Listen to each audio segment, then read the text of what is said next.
Hello दोस्तों, मैं अमन सिंह आपका स्वागत करता हूं मेरे यूट्यूब चैनल अमन कोचिंग सेंटर पर। तो कैसे हैं आप लोग? उम्मीद करता हूं मस्त होंगे, स्वस्थ होंगे, अच्छे होंगे। ठीक है। तो पिछली वीडियो में मैंने पढ़ा दिया था कि शून्यकों और गुणांकों के बीच संबंध क्या होता है, और वो था द्विघात बहुपद के लिए। मतलब मैंने बताया था कि द्विघात बहुपद के शून्यकों तथा गुणांकों के बीच संबंध क्या होता है। अगर आपने वो वीडियो नहीं देखा है तो लिंक डिस्क्रिप्शन बॉक्स में मिलेगा, जाके वहां से देख सकते हैं। ठीक है। तो आज पढ़ने वाले हैं वही चीज, लेकिन आज जो बहुपद रहेगा वो त्रिघात रहेगा। मतलब आज का जो टॉपिक है वो है त्रिघात बहुपद के शून्यकों तथा गुणांकों के बीच संबंध। ठीक है। त्रिघात बहुपद के शून्यकों तथा गुणांकों के बीच संबंध। त्रिघात बहुपद के शून्यकों त्रिघात बहुपद के शून्यकों तथा गुणांकों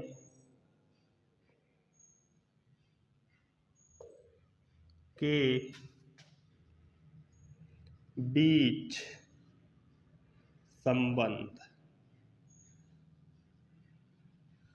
आज का ये हमारा टॉपिक है, त्रिघात बहुपद के शून्यकों तथा गुणांकों के बीच संबंध।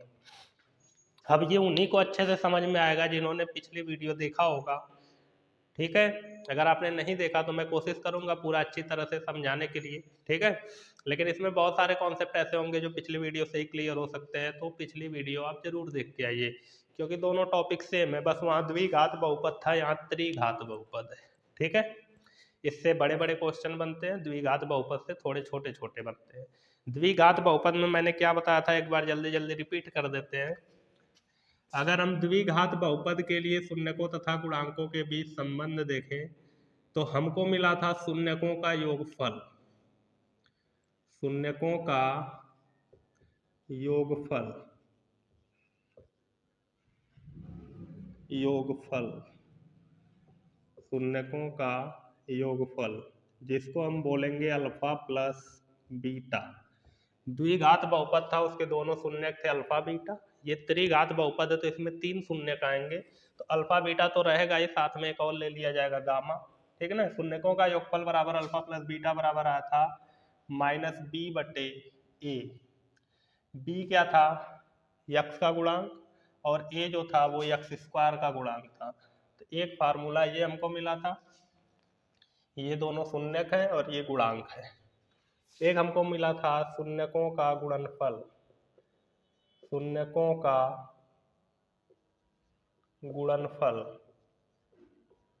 मतलब जो दो शून्यक थे, एक अल्फा बीटा, इनका गुणा करके मिला था कुछ, जो मिला था सी बटे ए। शून्यकों का गुणनफल मिला था हमको सी बटे ए। सी जो है वो अचर पद है, ए जो है वो यक्स स्क्वायर का गुणांक है। ठीक है। एक नई चीज मैं यहाँ पे बता देता हूँ, कभी कभी शून्यक दे दिया हो और हमसे द्विघात बहुपद का मान पूछे, मतलब द्विघात बहुपद क्या होगा ये पूछे, तो हम कैसे निकालेंगे? ठीक है। तो द्विघात बहुपद का सूत्र क्या होता है? द्विघात बहुपद को ज्ञात करने का सूत्र। द्विघात बहुपद को ज्ञात करने का सूत्र क्या होगा? ध्यान से देखिएगा। अगर यक्स में बहुपद है तो हम लिखते हैं एफ ऑफ यक्स बराबर यक्स स्क्वायर माइनस शून्यकों का योगफल, मतलब ये वाला alpha plus beta into x, फिर प्लस शून्यकों का गुणनफल अल्फा इंटू बीटा। मतलब अगर हमको शून्यक दिया है तो हम इसको आराम से ज्ञात कर सकते हैं। द्विघात बहुपद को क्या करेंगे? उनका योगफल निकालेंगे और उनका गुणनफल निकालेंगे, यहीं पर रख देंगे तो हमको द्विघात बहुपद मिल सकता है। और अगर y में चर y बोल दे तो यहाँ जहाँ जहाँ यक्स लिखा है वहाँ वहाँ y लिख देंगे। ठीक है। अब आते हैं आज के टॉपिक पे। ये मैंने पुराना वाला बता दिया, ये एक नया भी बता दिया कि अगर हमसे द्विघात बहुपद पूछे, ठीक है, और उसमें शून्यकों का मान दिया हो तो हम क्या करेंगे? उनका योगफल निकालेंगे, गुणनफल निकालेंगे, यहीं पे रख देंगे तो हमको मिल जाएगा। ठीक है। अभी मैं एग्जाम्पल लूँगा, एक्सरसाइज में क्वेश्चन मिलेंगे, केवल फार्मूला अभी दिमाग में रखो, बाद में हम सवाल लगाएंगे तो समझ में आ जाएगा। ठीक है, अब चलते हैं आज के टॉपिक के। कौन सा बहुपद है? त्रिघात बहुपद। अब त्रिघात बहुपद है तो शून्य कितने होंगे? 3। तो हम मानेंगे कि माना त्रिघात बहुपद ए एक्स स्क्वायर, त्रिघात है ना, स्क्वायर नहीं cube, a x cube plus b x plus c, नहीं स्क्वायर भी रहेगा, मैं लिख देता हूँ, a x cube plus b x square plus c x plus d, इसका व्यापक रूप होता है त्रिघात बहुपद का। ठीक है ना, मैं लिख रहा हूँ, माना त्रिघात बहुपद, माना त्रिघात बहुपद f of x equal to a x cube plus b x square plus c x plus d के शून्यक अल्फा बीटा और गामा है। क्योंकि त्रिघात बहुपद है, अधिकतम घात 3 है, तो इसके शून्यक भी 3 आएंगे। उसमें 2 घात था तो 2 शून्यक आए थे अल्फा बीटा, तो इसमें 3 आए हैं अल्फा बीटा और गामा, एक बढ़ गया है तीसरा वाला। ठीक है ना, तो हमने इसके 3 शून्यक ले लिए, अल्फा बीटा और गामा। तो शून्यक का मतलब क्या होता है? मैं पिछली वीडियो में बताया हूँ अच्छे से। शून्यक का मतलब होता है कि जो बहुपद में चर आया है उस चर का मान कुछ होगा, उस मान को जैसे ही बहुपद में रखा जाए तो बहुपद का मान शून्य हो जाए तो उसे शून्यक कहते हैं। तो ये शून्यक जो है अल्फा बीटा गामा, इसमें जो चर आया है उसी के बराबर रहेंगे। ठीक है ना, मतलब यक्स बराबर अल्फा, यक्स बराबर बीटा और यक्स बराबर गामा है। ठीक है ना, और ये जो चीज दिख रही है ये त्रिघात बहुपद का व्यापक रूप है, इसको बोलेंगे त्रिघात बहुपद का व्यापक रूप। ठीक है ना, कहीं भी त्रिघात बहुपद को समझना हो तो अगर वो इस रूप का है तभी उसको बोलेंगे त्रिघात बहुपद। इसमें कभी भी a नॉट इक्वल टू 0 होगा, a बराबर 0 नहीं हो सकता, और a b c तथा d, a b c तथा d जो है वो वास्तविक संख्या है। ये सब क्या है? वास्तविक संख्या है, वास्तविक संख्या। ठीक है ना, वास्तविक संख्या मतलब सभी संख्याएं आ जाएंगी, बस करड़ी में माइनस वाली संख्याओं को छोड़कर बाकी सभी संख्याएं, पूर्णांक संख्या और ये प्राकृतिक संख्याएं, ठीक है, परिमेय संख्याएं, परिमेय भाज्य भाज्य, जितनी भी संख्याएं होती हैं बस करड़ी में माइनस वाली संख्याओं को छोड़कर वो सभी वास्तविक संख्याएं होती हैं। ठीक है, बाकी अब आते हैं यहाँ पे, इसके 3 शून्यक माने थे अल्फा बीटा गामा, तो तीनों यक्स बराबर ले लिया गया। अब तीनों को इधर भेजेंगे तो यक्स माइनस अल्फा हो जाएगा, ये यक्स माइनस बीटा हो जाएगा बराबर 0 होगा, और ये यक्स माइनस गामा, उधर कुछ नहीं बचा तो बराबर 0। अब ये जो हमारे पास त्रिघात बहुपद है a x cube plus b x square plus c x plus d, ये अगर हमको प्राप्त करना है तो हम इन तीनों का आपस में गुणा कर सकते हैं, x minus alpha, x minus beta, x minus gamma, और इसके पहले एक कांस्टेंट लगाते हैं के। ठीक है, ये मैं क्यों लिख रहा हूँ ऐसे, इसका मैंने सब कारण समझा रखा है इसके पहले वाली वीडियो में, तो अगर आपको ये नहीं समझ में आ रहा है तो इसके पहले वाली वीडियो जरूर देखिएगा कि क्यों ऐसा इसको हम लिख रहे हैं। ठीक है ना, मैं बताया था क्यों ऐसे लिखते हैं। अगर शून्यक अल्फा बीटा गामा है, तीनों को इधर पक्षांतर किया, जो हमको मिला है इन तीनों का गुणा कर देंगे तो हमको वापस ये बहुपद मिल जाएगा, और इसमें हमेशा एक कांस्टेंट रहता है तो कांस्टेंट हमने के मान लिया है। ठीक है, अब वही पुराना काम करेंगे पिछली वीडियो की तरह। हमको क्या करना है, इधर वाला उतार लेना है, a x cube plus b x square plus c x plus d बराबर के उतार लेंगे, इसको भी उतार लेते हैं एक टाइम के लिए, और इनका गुणा कर लेते हैं। तो यक्स का यक्स में गुणा होगा तो यक्स स्क्वायर, फिर यक्स का गामा में होगा, माइनस भी आएगा, यक्स का गामा में होगा तो गामा यक्स, फिर अब इसका दोनों में हो गया, अब बीटा का करेंगे तो बीटा का यक्स में होगा तो आएगा बीटा यक्स, और ये माइनस यहाँ कुछ नहीं है प्लस, तो गुणा करेंगे तो माइनस आएगा, अब माइनस माइनस प्लस हो जाएगा, बीटा का गामा में गुणा करेंगे तो आएगा बीटा गामा। ठीक है।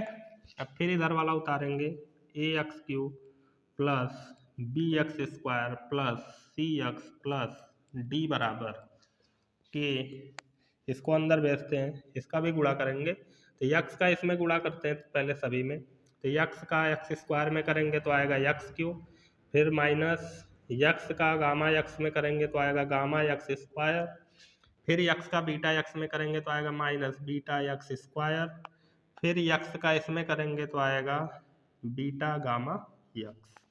यक्स का चारों में हो गया, अब माइनस अल्फा का चारों में करेंगे तो ये माइनस है तो सब चिन्ह बदलेगा, तो ये माइनस प्लस माइनस आएगा, ये माइनस माइनस प्लस सब बदल जाएगा। ठीक है, मैं जल्दी जल्दी कर रहा हूँ। अल्फा यक्स स्क्वायर, ये यक्स लिखा है, अल्फा यक्स स्क्वायर, फिर माइनस माइनस प्लस अल्फा का गामा यक्स में करेंगे तो आएगा गामा अल्फा यक्स। ठीक है, फिर माइनस माइनस प्लस अल्फा का इसमें करेंगे तो आएगा alpha beta x, alpha beta x, फिर minus minus plus minus minus हो जाएगा, अल्फा का इसमें करेंगे तो आएगा अल्फा बीटा गामा। ये हो गया गुणा। ठीक है, अब के का भी कर लेते हैं जल्दी जल्दी, फिर काम खत्म हो जाएगा। A x cube plus b x square plus c x plus d बराबर, इसका अंदर गुणा करेंगे तो ये आएगा k x cube minus k gamma x square, फिर minus k beta x square, फिर माइनस के का इसमें करेंगे तो के बीटा गामा यक्स, फिर minus k alpha x square, फिर प्लस दो बार लगा दिया गलती से, यहाँ लगा है, प्लस के गामा अल्फा यक्स प्लस के अल्फा बीटा यक्स। होगा कि नहीं? यहाँ तक पहुँच गया हूँ। के का अल्फा बीटा यक्स में किया तो के अल्फा बीटा यक्स आया, फिर माइनस के का इसमें करेंगे तो आएगा के अल्फा बीटा गामा। ठीक है, अब गुणा हो गया है, अब क्या करेंगे, कॉमन लेना शुरू करेंगे। जैसे ये तो अकेला है, ये कहीं कॉमन मिलेगा नहीं यक्स क्यूब, लेकिन इसके अलावा जो यक्स स्क्वायर है ये यहाँ यहाँ और यहाँ तीन जगह है, तो तीनों जगह से कॉमन मिलेगा। उसके बाद यक्स भी देखेंगे तो तीन जगह रहेगा, ये यक्स भी कॉमन मिलेगा। तो एक यक्स स्क्वायर हमको कॉमन मिल रहा है तीन जगह से और एक यक्स कॉमन मिल रहा है, इनको कॉमन निकाल लेते हैं पहले। ठीक है, तो अब इधर से लिखते हैं a x cube plus b x square plus c x plus d बराबर, ये जो लिखा है के एक्स क्यू इसको उतार लेते हैं क्योंकि एक्स क्यू कहीं कॉमन नहीं मिल रहा, minus x square x square x square, यहाँ से और यहाँ से और यहाँ से यक्स स्क्वायर कॉमन मिल रहा है और के भी कॉमन मिल रहा होगा, तो सब कॉमन लेते हैं। माइनस के एक्स स्क्वायर कॉमन मिल गया तो बचेगा यहाँ के एक्स स्क्वायर, बाहर निकल गया तो गामा, फिर यहाँ से भी के एक्स स्क्वायर कॉमन निकला और साथ में माइनस भी निकला है तो चिन्ह बदल जाएगा, ये माइनस हो जाएगा प्लस, और के एक्स स्क्वायर कॉमन निकला तो बचा बीटा, फिर यहाँ से निकलेगा माइनस है तो ये भी प्लस होगा, चिन्ह बदलता है, के एक्स स्क्वायर कॉमन निकलेगा तो बचेगा अल्फा। ठीक है, अब इसमें से और इसमें से और इसमें से यक्स कॉमन मिल रहा है, तीनों में से क्या कॉमन मिल रहा है, यक्स, और चिन्ह लगता है कहीं बदलना भूल गए हम लोग, यक्स का इसमें गुणा हुआ था तो ये बीटा गामा यक्स, और यहाँ प्लस है यहाँ प्लस है तो ये भी प्लस में ही आएगा, यही गलती हुई है, इसको सही कर लेते हैं। ठीक है, अब कॉमन लेते हैं तो प्लस कॉमन मिल रहा है के यक्स के यक्स के यक्स के यक्स कॉमन मिल रहा है, तो यहाँ कॉमन मिला के यक्स तो बचेगा बीटा गामा,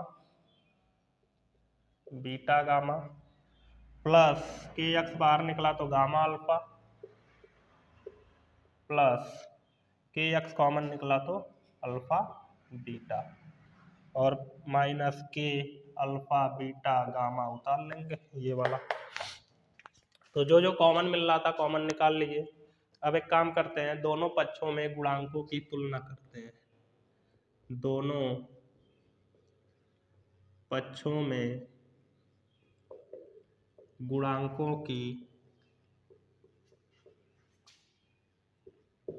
तुलना करने पर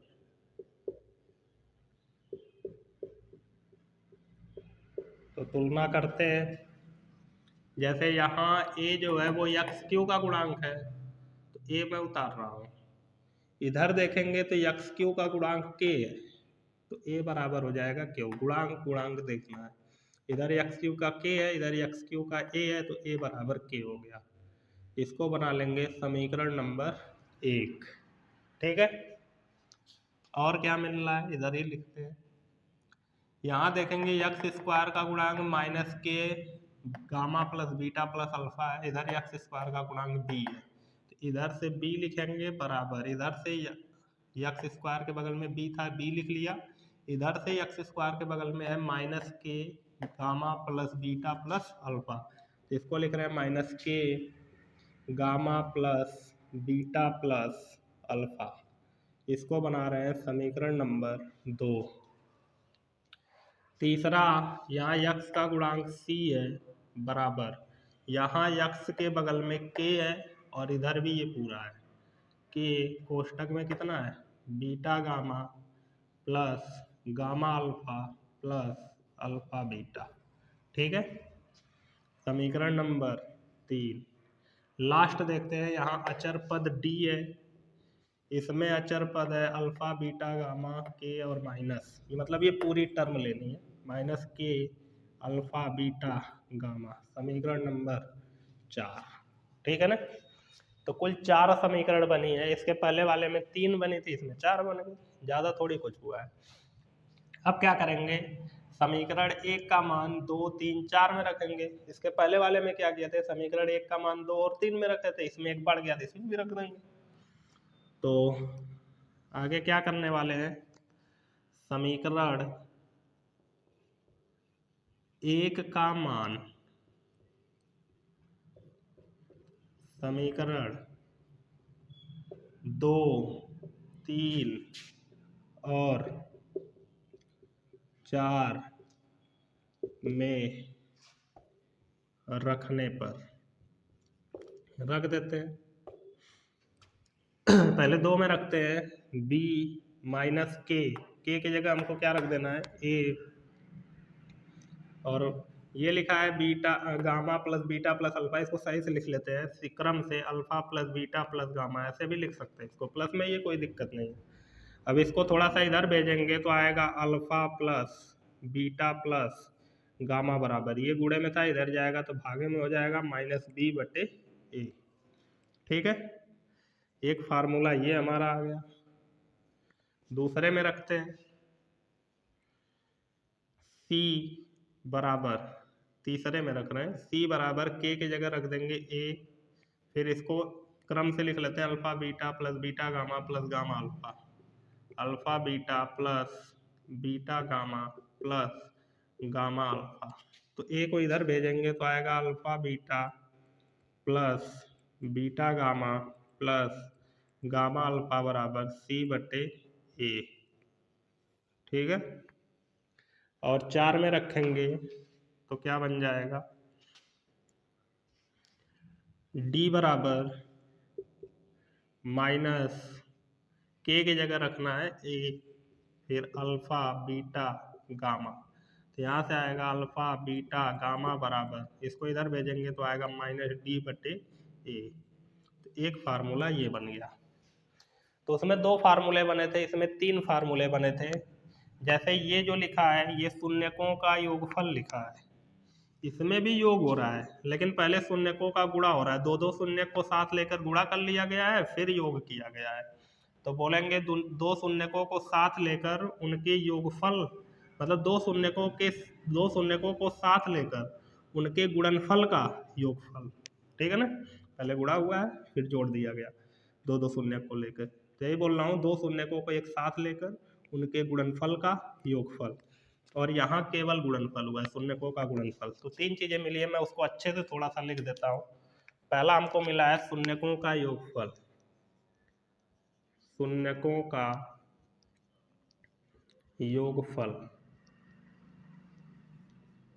जिसको हम लोग लिखेंगे alpha plus beta plus gamma, क्योंकि यही सबको जोड़ के लिखा गया, केवल योगफल है, बराबर आया है -b/a।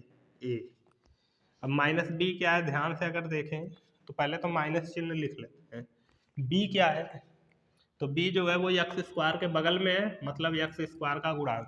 तो मैं b को ऐसे लिख सकता हूँ, एक्स स्क्वायर का गुणांक, एक्स स्क्वायर का गुणांक बटे a क्या है, तो a देखेंगे तो एक्स क्यू का गुणांक है, तो a के स्थान पे मैं लिख रहा हूँ एक्स क्यू का गुणांक। ठीक है, तो शून्यकों के योगफल का ये सूत्र आया है, जो कि पूरी तरह से मैंने डिटेल में इसको लिख दिया है कि इसका मतलब क्या है। ठीक है, शून्यकों का योगफल अगर हम चेक करेंगे तो हमको ऐसा दिखना चाहिए, -x² का गुणांक बटे एक्स क्यू का गुणांक। अगर ये नहीं दिखा तो फिर संबंध गलत हो जाएगा। यही तो है शून्यकों और गुणांकों के बीच संबंध। ठीक है ना। और दूसरा वाला हमको मिला ये वाला, इसको बोलेंगे दो शून्यकों को एक साथ लेकर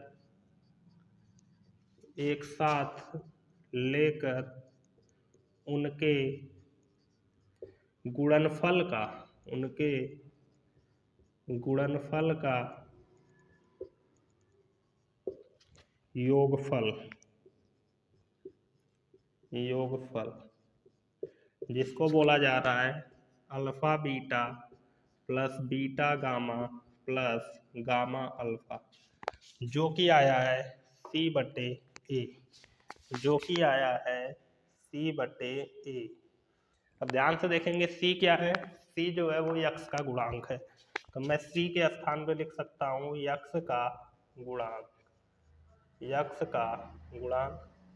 बटे a क्या है, वहाँ दिख रहा होगा एक्स क्यू का गुणांक, अभी यहाँ भी लिखे थे, a की जगह लिख सकते हैं एक्स क्यू का गुणांक। तो ये पूरी तरह से इसको लिख दिया गया है। ठीक है,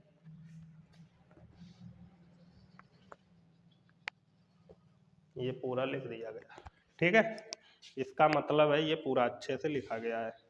और तीसरा हमारे पास है ये वाला, जिसको बोला जाता है शून्यकों का गुणनफल, जो कि है अल्फा, यहाँ नीचे लिख देते हैं alpha into beta into gamma, बराबर आया है -d/a, जिसमें माइनस लिख लें तो d जो है वहाँ देखेंगे तो अचर पद है, तो d को लिख देंगे अचर पद, और a क्या है, दो बार लिख ही चुके हैं, एक्स क्यू का गुणांक, उसमें भी दिख रहा होगा, तो a को लिख देंगे एक्स क्यू का गुणांक। तो ये वाला हो गया तीसरा। ठीक है, तो ये जो तीनों फार्मूले बने थे उनका ये अच्छी तरह से मतलब लिख दिया गया है। जब हम सवाल में यूज करेंगे तो हमको ये चेक करना पड़ेगा कि कौन क्या है, ऐसा मिल रहा है कि नहीं गुणांक के रूप में, ऐसे लिख के दिखाना पड़ेगा, इसलिए मैंने इसको भी लिख दिया। तो उम्मीद करता हूँ ये पूरा समझ में आया होगा आपको। अगर कहीं दिक्कत होती है तो कमेंट बॉक्स आपके लिए ही है, आप पूछ सकते हैं वहाँ पे। ठीक है ना। और एक चीज़ बता देता हूँ, जैसे हमने यहाँ पे द्विघात बहुपद को ज्ञात करने का सूत्र लिखा है, तो हम त्रिघात का भी लिख सकते हैं। यहाँ पे दिख रहा होगा आप लोगों को, इसका जब गुणा किया गया था फिर कॉमन मिला था तो क्या बना है, के एक्स क्यूब माइनस के x square alpha plus beta plus gamma, फिर प्लस के x alpha beta beta gamma plus gamma alpha, फिर minus k alpha beta gamma. यही सूत्र के रूप में ऐसे यहाँ पे बना दिया गया है। यहाँ से अगर हम के कॉमन ले लें तो बनेगा एक्स क्यूब माइनस शून्यकों का योगफल इंटू एक्स स्क्वायर प्लस दो शून्यकों को साथ लेकर उनके गुणनफल का योगफल इंटू एक्स, फिर माइनस शून्यकों का गुणनफल। इस तरह से फार्मूला हम ये से ऐसा ही बना सकते हैं त्रिघात बहुपद के लिए, जो कि हमारे सिलेबस में है नहीं, कभी पूछेगा नहीं, लेकिन मैंने तरीका बता दिया कैसे बनाया गया था। ठीक है, तो आज के लिए बस इतना ही। मिलते हैं हम नेक्स्ट वीडियो में। पिछले वीडियो और ये वीडियो मिला के ज़रूर से देख लीजिएगा। अब अगले वीडियो में मैं पहले इससे क्वेश्चन करवाऊँगा, फिर आएंगे एक्सरसाइज में। वैसे हालांकि एनसीईआरटी की एक्सरसाइज में इससे रिलेटेड क्वेश्चन शायद दिया ही नहीं है, मैं कंफर्म नहीं हूँ। पहले तो दिया था, इस साल शायद हटा दिया है। चेक करेंगे, अगर दिया रहेगा तो करवाएंगे, नहीं भी दिया रहेगा तो एक आध क्वेश्चन जरूर करवाएंगे। ठीक है, तो अब मिलते हैं नेक्स्ट वीडियो में, तब तक के लिए बाय बाय।